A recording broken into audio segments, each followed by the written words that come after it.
I would like to know a little more about the Ahmadi sect because I only know that they believe that the Prophet Muhammad is not the last prophet to come, and so could you please tell me a little bit more about them? उनका सवाल था कि वो जानना चाहती थी अहमदी को नहीं, वो जानती है कि वो मानते हैं कि मोहम्मद सल्लल्लाहु अलैहि वसल्लम आखिरी नबी नहीं है, वो जानना चाहती है। अहमदी एक ऐसा फिरका है जो कहता है कि मोहम्मद सल्लल्लाहु अलैहि वसल्लम आखिरी रसूल नहीं है। कुरान की आयत साफ कहती है, सूरह अहज़ाब की सूरह नंबर 33 आयत नंबर 40 में, मा काना मुहम्मदुन अबा अहदिम मिन रिजालिकुम वलाकिन रसूलुल्लाह व खातिमुन नबीय्यीन व काना अल्लाहु बिकुल्लि शैइन अलीमा। मोहम्मद सल्लल्लाहु अलैहि वसल्लम आप में से किसी के भी वालिद नहीं हैं और वो अल्लाह के रसूल है और वो खातिमुन नबीय्यीन है। अल्लाह सबसे ज्यादा इल्म रखता है। इससे मालूम पड़ता है कि मोहम्मद सल्लल्लाहु अलैहि वसल्लम रसूल थे और आखिरी नबी थे। लेकिन नबी और रसूल के दरमियान फर्क है कि नबी अल्लाह के भेजे हुए नबी होते, इंग्लिश में कहेंगे प्रॉफिट। रसूल वो नबी है जिसके पास रिसालत भी आ चुकी है, that prophet who has been given a message he is called as a messenger. लेकिन जब अल्लाह फरमाते हैं कि आखिरी नबी, उसका मतलब आखिरी रसूल भी, क्योंकि रसूल होने के लिए नबी होना जरूरी है, लेकिन हर नबी रसूल नहीं है, हर रसूल नबी है। तो अगर अल्लाह फरमाते आखिरी नबी तो उसका मतलब आखिरी रसूल भी। लेकिन अहमदी लोग, कादियानी लोग कहते नहीं, नबी का मतलब जिसके पास रिसालत आए, पैगाम आया, रसूल मतलब जिसके पास पैगाम नहीं आया। तो एक रसूल की जिसके पास पैगाम नहीं आया वो आने वाले हैं, और कहते हैं मिर्जा गुलाम कादियान वो रसूल है, जो बिल्कुल गलत तर्जुमा है। वो नबी और रसूल को उलट पलट करते, they give different meaning for both. तो इन लोग गलत मानी लेके कहते हैं कि कुरान में लिखा है कि अल्लाह के रसूल आखिरी नबी है, नबी मतलब ऊंचा दर्जा है, रसूल नीचे आता है, इसलिए रसूल आ सकते हैं। गलत तर्जुमा करते और कहते हैं कि मिर्जा गुलाम अहमद मोहम्मद सल्लल्लाहु अलैहि वसल्लम के बाद भी रसूल आएंगे, उनमें से एक है मिर्जा गुलाम अहमद कादियान, जो कुफ्र है। कुफ्र मतलब जो इस्लाम के खिलाफ है, कुरान के खिलाफ है, अल्लाह के रसूल के खिलाफ है। That the reason I say that deviated, वो सही मुसलमान नहीं है। जो भी कोई कहता है कि अल्लाह के रसूल मोहम्मद सल्लल्लाहु अलैहि वसल्लम आखिरी नबी आखिरी रसूल नहीं है, दे आर बिन कुफ्र, वो मुस्लिम हो नहीं सकते। Hope that answers the question. Thank you. अस्सलाम वालेकुम। मेरा नाम नीरज ढींगरा है और काम वैसे मैं बहुत कुछ करता हूँ, लेकिन उससे आपको मेरी हकीकत पता नहीं चलेगी। पर इतना है कि सवाल कही है, पर छोटे में सिर्फ इतना पूछना चाहूंगा जाकिर साहब, मेरे ख्याल से आप परसों मतलब फ्राइडे को, शायद आप फ्राइडे को दोपहर को यहाँ पर आए थे, दोपहर के समय यहाँ देखने के लिए कि अरेंजमेंट कैसे चल रहे थे। मैंने सोचा कि शायद सिंस आप इस औरतों के बारे में इक्वालिटीज की बात करोगे, उनको बराबर का यहाँ दर्जा दोगे, उनको बराबर में यहाँ आधा बैठाओगे, आधे यहाँ जगह रखोगे, भले अगर वो औरत कम है तो उनको कम से कम आगे बैठने का मौका मिलता, लेकिन उन्हें नहीं मिला। मुझे समझ में नहीं आया कि ऐसा कैसे हुआ। मैं साहब ने अच्छा सवाल किया है। मैं जुम्मा को नहीं आया, मैं शनिचर दोपहर को आया था, कल दोपहर को। हाँ जी, बट उसमें तो कोई तब्दीली नहीं है सवाल में, कि मैं जब एक दिन पहले आया और इंतजाम देखा तो औरतें को बराबर क्यों नहीं दिए। क्वांटिटी वैसे बराबर दे नहीं सकते, बराबर दिए थे, इतना बड़ा किया था, औरतें नहीं है तो कम कर दिए। पहले क्वांटिटी पे आऊंगा, फिर पोजीशन पे आऊंगा, पोजीशन पे आऊंगा, इंशाल्लाह जवाब दूंगा, इंशाल्लाह आपको मौका दूंगा। तो पहले अगर क्वांटिटी की बात होती है तो अक्सर जब मैं तकरीर करता हूं तो बॉम्बे के अंदर तकरीबन 25 to 33% खवातीन आते हैं, तकरीबन 1/4 to 1/3। मैं ओमान में गया था तो 50% खवातीन थे। तो मैंने कहा भाई इतना बहुत क्यों ब्लॉक करके रखे। बोला अल्हम्दुलिल्लाह 6000 पब्लिक, तकरीबन 3000 खवातीन थे, यहां भी काफी रखे थे, कम आने की वजह से कम कर दिए। मर्द हालांकि कम से कम 7-8 गुना ज्यादा है, फिर भी 2 मर्द 1 औरत का सवाल। अगर हकीकत में सही हक करने का चाहिए तो मर्द के लिए 6 माइक्रोफोन होना चाहिए, खवातीन में 1। तो खवातीन को मैं ज्यादा इख्तियार दे रहा हूं, बराबर कि नहीं।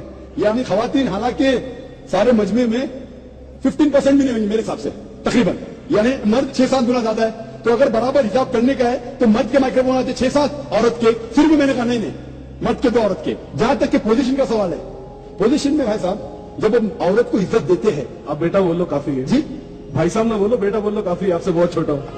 आपकी उम्र क्या है? 30 का हूं। 30 है, मेरी उम्र 40 है, तो भाई साहब कहूंगा। अच्छा मैं अंकल कह लूंगा। मेरे बेटे की उम्र सिर्फ 12 साल है। चलो ठीक है, माफ किया। क्या मैं इतना बूढ़ा लगता हूं क्या? मेरे इल्म के ऊपर उम्र को जांचने की कोशिश मत कीजिए। आप सही पहचान दिया। और 40 तक भी हुआ 3 महीने पहले। तो मैं कह रहा था कि क्यों हमने औरतों को आगे नहीं रखा, इसकी वजह थी। वजह यह है कि कैमरा दिख रहा है आपको, कम से कम 7 कैमरा लगे, इधर उधर घूम रहे। तो हमारा एक उसूल है कि हम ज्यादा औरतों की नुमाइश नहीं करना चाहते। अगर क्लोज रहेंगे तो क्लोज अप जाएगा, अगर लड़की खूबसूरत होगी शायद आप उसको देखेंगे, आप नहीं मतलब बाकी लोग, फिर हिजाब टूट जाएगा।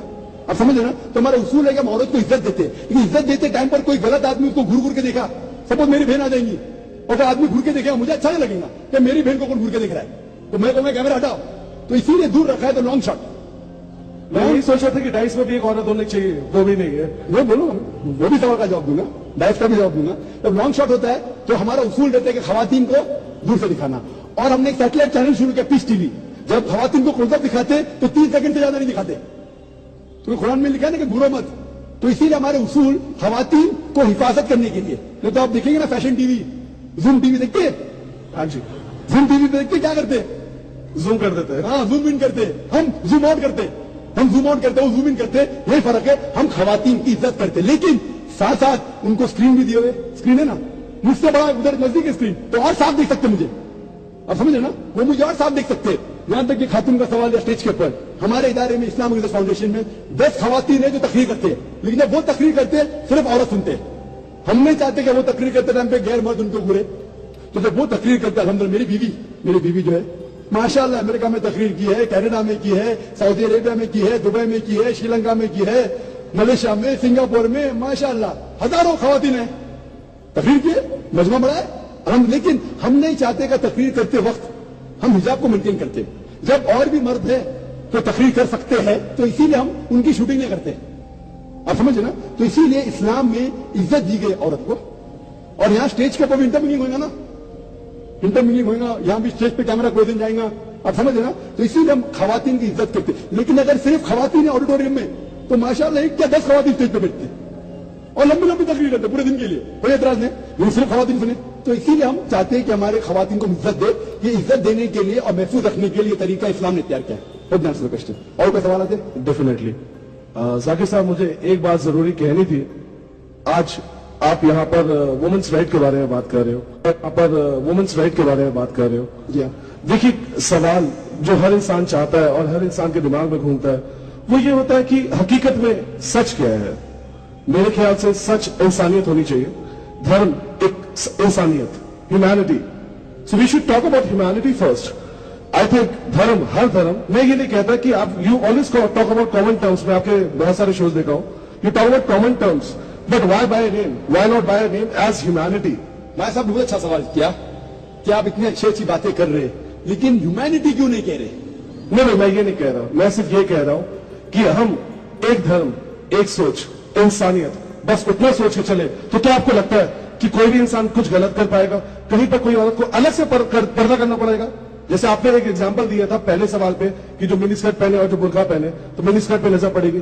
पर अगर वो इंसान खुद पढ़ा लिखा हो, जिसकी नजर आ रही है, तो क्या आपको लगता है वो स्कर्ट वाली पे भी अलग से नजर रखेगा? मैं सर बहुत अच्छा सवाल किया। गलती तो उसकी है जो अलग से देख रहा है। बहुत अच्छा सवाल है, बहुत अच्छा सवाल है। पहला सवाल, मेरे कई सवाल है, मैंने आपको पहले ही कहा था, मैंने पहले ही आपको कहा था कि हमारे कई सवाल है। इंशाअल्लाह मुझे मौका से हम 2 सवाल लेके आएंगे, वापस आपके पास आएंगे जरूर। भाई साहब ने पहले सवाल किया था कि ह्यूमैनिटी क्यों नहीं, ह्यूमैनिटी होना चाहिए, मतलब इंसानियत। ये धर्म क्यों, इस्लाम, हिंदुइज्म धर्म क्यों, इंसानियत होना चाहिए। और फिर सवाल किया कि अगर अच्छा इंसान ये तो रूल रेगुलेशन की जरूरत है, उसकी मिसाल में बाद में दूंगा। पहले सवाल उन्होंने कहा, भाई साहब इस्लाम में आप अच्छा मुसलमान बन नहीं सकते तब तक जब तक अच्छे इंसान नहीं है। पहले अच्छा इंसान होना जरूरी है, आप समझ रहे? आप जब तक अच्छे इंसान नहीं है तब तक आप अच्छे मुसलमान बन ही नहीं सकते, समझे? Point number 1। पॉइंट नंबर 2, लेकिन सिर्फ अच्छा इंसान होना काफी नहीं हमारे लिए, आप समझे ना? अच्छा इंसान मतलब जस्ट पास स्कूल, हम चाहते हैं ग्रेजुएशन हो। आपके इतने करीब आना, आपसे इतनी बात करना। मैं पहला सवाल का जवाब दूं, मैं प्लीज सर, प्लीज सर, बाकी लोग बैठे रहे, डेफिनेटली मैं पहले दोनों सवाल का जवाब दूंगा और फिर आप बताऊंगा। हाँ, मैं दूंगा, डरो मत, इंशाल्लाह आपको वोट दिया जाएगा। तो अच्छा इंसान होना जरूरी है, लेकिन पहला नंबर पे आप बोलते धर्म की क्यों बात कर रहे हैं? तो धर्म की इसलिए बात करता हूं क्योंकि लोग धर्म को मानते हैं, और मैं यकसानियत पे बात करता हूं। बिल्कुल सही कहा आपने, सिमिलरिटी नॉट डिफरेंसेस। तो मेरा सही मकसद है आपस में यकसानियत का। और आप जो बोलते हैं कि धर्म की बात क्यों, इंसानियत की बात किसके बलबूते पे करूं? तो गांधी जी के, किसके बात? कोई तो होना चाहिए। तो मैं कहता हूं कि उसकी बात मानो जो हमारा बनाने वाला है, खुदा। और समझ रहे कि नहीं? आप जो कहेंगे इंसानियत है, मैं शायद वो बात नहीं मानूंगा। डिफरेंस है ना, कई बात हमारे यकसा रहेंगे, कई बात नहीं भी रहेंगे, आप समझ रहे कि नहीं? कितने बात में भी मैं डिफर, तो आप कहेंगे कि आगे रखो, मैं कहूंगा पीछे रखो, झगड़ा होगा। तो इसीलिए उसकी बात माने जिसने हमें बनाया। آپ اور ہم انسان کو جانتے ہیں, سب سے بہتر کون جانتا ہے؟ ہم آپ کو بنانے والا ہے. ڈاکٹر ہونے کے ناطے میں شاید آپ سے زیادہ بہتر جانتا ہوں کیونکہ میں اسٹڈی کیا. لیکن جتنے ڈاکٹر دنیا میں بیسٹ ڈاکٹر ہو, سب کو ملا کے اس سے اوپر ہے ہمارے بنانے والا, ہمارا خالق, ہم کو بنانے والا. وہ جانتا ہے کہ دماغ کس طریقے سے انسان کا چلتا ہے, تو وہ جو ہمیں کہتا ہے وہ سب سے بیسٹ ہے. اسی لیے اس کتاب میں آپ کو ایک بھی ورس, ایک بھی الفاظ نہیں ملے گا جو انسانیت کے خلاف ہے. آپ کو غلط فہمی ہو سکتی ہے کہ یہ خلاف ہو سکتا ہے, غلط فہمی, لیکن انشاءاللہ اگر غلط فہمی ہے تو موقع دیتی لوگ کو سوال پوچھنے کا, تو کیا میں آپ کو جواب دے سکوں کیوں یہ غلط فہمی ہے, تو غلط فہمی کو دور کرتا ہوں میں. میرا یہ دعویٰ ہے کہ قرآن کے اندر, کیونکہ اللہ کی آخری کتاب ہے, اس کے اندر ایک بھی آیت انسانیت کے خلاف نہیں. جتنے پہلے کتابیں آئے اس کے اندر ملاوٹ ہو چکی ہے. میں کبھی بھی یہ نہیں کہہ سکتا ہوں کہ ہمارے بنانے والا خدا نے کہا ہے کہ جب آپ کا شوہر مر جائے اس کی چتا میں آپ بھی مر جاؤ. تو میں یہ کہتا ہوں یہ کتاب میں ملاوٹ ہے. کس کی طرف سے؟ انسان کی طرف سے. خدا کبھی لکھ ہی نہیں سکتا ایسا. خدا کبھی کہہ سکتا ہے کہ عورت کو علم مت دو, لکھا ہے لیکن وید میں, قرآن میں کیا لکھا ہے؟ پہلے ہدایت, علم دو عورت اور مرد کو. اگر کوئی مسلمان نہیں دیکھ رہا غلط کر رہا ہے اس کو سزا ہوئی نہیں. سمجھ گئے؟ مسلم کو مت دیکھو.